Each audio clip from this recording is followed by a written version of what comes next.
Ang Green Recovery Program ay hindi lang tungkol sa pagtatanim ng puno. Ito ay tungkol sa kung paano sabay na bumabangon ang kalikasan at ang mga taong umaasa rito. Ipinakikita nito na ang pagbangon ng gubat ay hindi hiwalay sa pagbangon ng kabuhayan, seguridad at pang-araw-araw na buhay ng mga komunidad sa paligid ng parke. Ayon kay Dr. Neil Aldrin Malyari, President and Chief Scientist ng Center for Conservation Innovations, hindi sapat ang basta magtanim. Kailangang malinaw kung saan kailangan ng assisted regeneration at kung saan pwedeng umasa sa natural na pagbawi ng gubat. Aalamin mo kung tama ba yung puno na itatanim mo, kakayanin ba yun ng lupa na maghilom at inurture o patayin lang niya yan. Meron bang ibang mga puno dyan na papatay nung kasi may plant predation eh.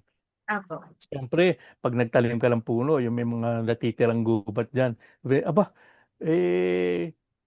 ang tawag dito, may mga halaman na tutubo, magiging kalaban pa namin ito sa nutrients, di patayin kita, mag-emit ako ng mga hormones para patayin Opo. kita or kuhanin ka ng ugat ko, parang gano'n. Gano'n din sila. So, ganyan din sa restoration na kailangan alaming mabuti kung ano yung Yes. in other words, salamat po doktor, gamitin ang siyensya. Mahalaga rin ang pangmatagalang plano. Hindi agad babalik ang dating anyo ng gubat. Kinakailangan ng tamang species, tamang lugar at tuloy-tuloy na monitoring. So yung mismong forest na kahit hindi man siya na natumba yung puno na nakatayo pa rin, yung stress level niya sobrang taas kaya matagal din siyang produce.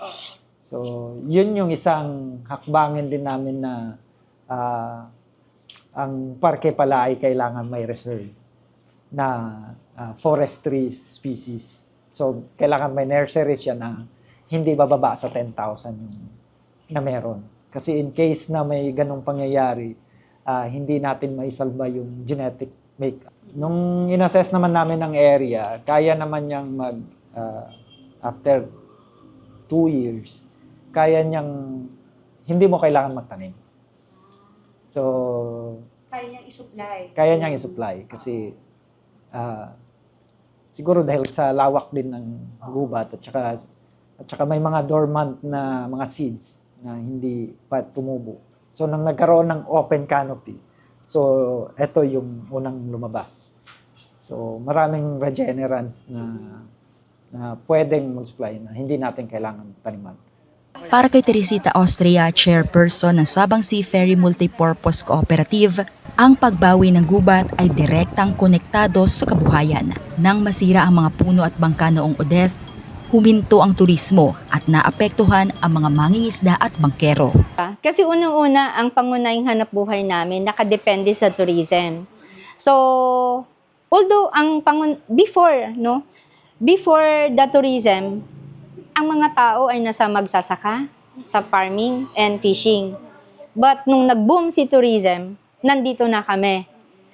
So, kung titignan, para balikan yung mga dating hanap buhay ng tao, napakalayo na, medyo mahirap na. So, ang ginawa dito is magtulong. Magkaroon kami ng inisyatibo paano mas mapabilis yung recovery. Kasi yun yung pinupuntahan sa atin eh. Just to experience ano ang natural.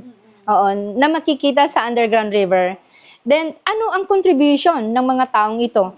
Unang-una, siyempre, ang hindi mo paggawa pa lang ng pagputol ng puno, malaking tulong yon. Ang hindi mo pagbalik sa dating aktibidad ng pag-iillegal, malaking tulong o contribution sa environment.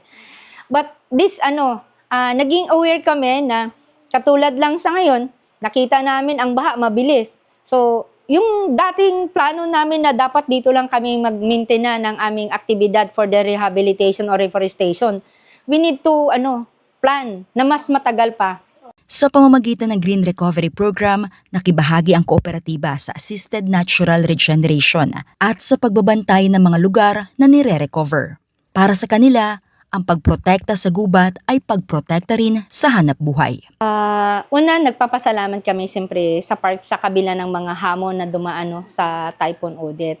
Yung project po is nagmula sa Forest Foundation Philippines at yung Sabang Seferry Multipurpose Cooperative, siya po yung proponent.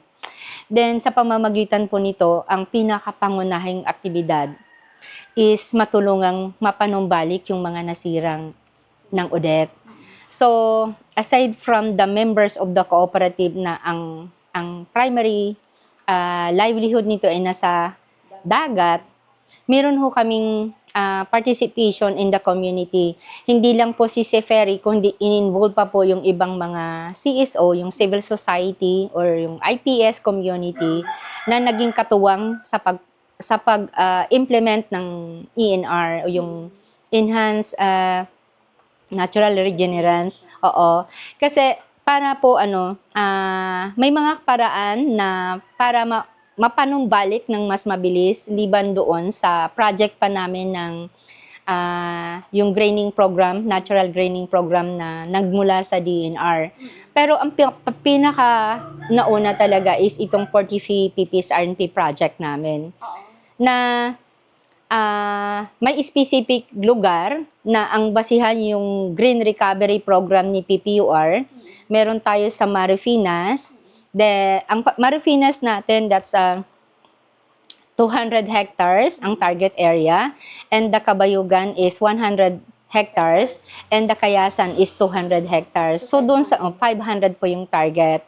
So ano na po yun Bali yung activity natin dito is katuwang si katutubo, si community, and meron pong direct responsibility na people's organization na siya yung mismong magkakandak o maggagawa. Tapos by scheduling kami na nagpupunta sa lugar para mag-monitor, magtanim, kung kinakailangang itanim. Kasi ang regenerance kasi, kung nakita sa isang lugar na mas maraming puno, pwede mong linisan or pwede mong ilipat kung saan yung mas kailangan siya. Then, yung iba naman po, sa ibang katulad sa NGP naman is yung nursery. Para kay Medardo Taimedi Rodrigo, presidente ng Samahan ng mga Tribo sa Kayasan o sa Trika, mahalaga ang papel ng mga katutubo sa pagbawi ng parke. Ang lupang ninuno ay hindi lang tirahan. Ito ay responsibilidad. Kagaya ng pumasok ngayon, ma'am, yung NGP, kasi may program yung NGP na pumasok. 66 hectares yan, ma'am. Tinaniman namin yan ngayon ng ipil, mga indigent yan lahat. Kumbaga, tumulong talaga kami, ma'am, na maibangon o may panumbalik yung kalikasan namin. Kasi kami mismo na magkatutubo, is nagaproti kami ng namin. O nagaano talaga kami na dahil alam namin na yan ay hindi lang kami ngayon sa panahon namin, kundi doon sa mga susunod na mga apo namin, mga anak namin, maibalik yon. Kasama ang mga katutubo sa pagtatanim, pagbabantay at pagpigil sa iligal na gawain. Para sa kanila, ang pagbabalik ng gubat ay pagbabalik ng balanse sa kanilang pamumuhay. Sa akin, ma'am, sa amin, dahil kami ay may mga pulong kami, ang natutunan namin, ma'am, na wag talaga mag-abuso, wag abusuhin yung kagubatan. Kumbaga, irespeto, igalang yung para kung baga, yung kalikasan hindi, kumbaga, kasi itong pangyari na ito, parang, kumbaga, nagalit na rin ng, ganun parang, kumbaga, inanuan ng, kasi bakit halos lahat ng dinaanan, ma'am, talaga, halos kami nagsabi na wag na sana. Kasi maraming nagsabi nga na, ay, parang babalik si Judith. Hindi na, ma'am, sana. Kung sa akin, hindi na, ma'am, talaga wag na sana mangyari yun. Ito ang sentro ng Green Recovery Program. Kapag pinagsama ang siyensya, kabuhayan at kaalaman ng komunidad, nagiging mas matatag ang pagbangon ng parke at mas handa ito sa mga susunod pang unos. Stop, look, and listen. Alam mo yan, Oo. makinig naman tayo sa kalikasan, paano niya gustong hilumin ang sarili niya. Oo. And let's Oo. follow her lead. Parang ganon. Para mas long term. Pero of course, Opo. ito ay, ang tawag namin dito ay no regrets na effort. Kasi sitwasyon natin yan, darating na babagyuhin pa rin siya kasi nasa typhoon belt tayo Pero Correct. wag tayong panghinaan ng loob, wag tayong mapagod. Gawin pa rin natin. Listen again to nature. How it wants to, or she wants to heal herself. we do the right things for the right reason, we do it right, and we do it right now.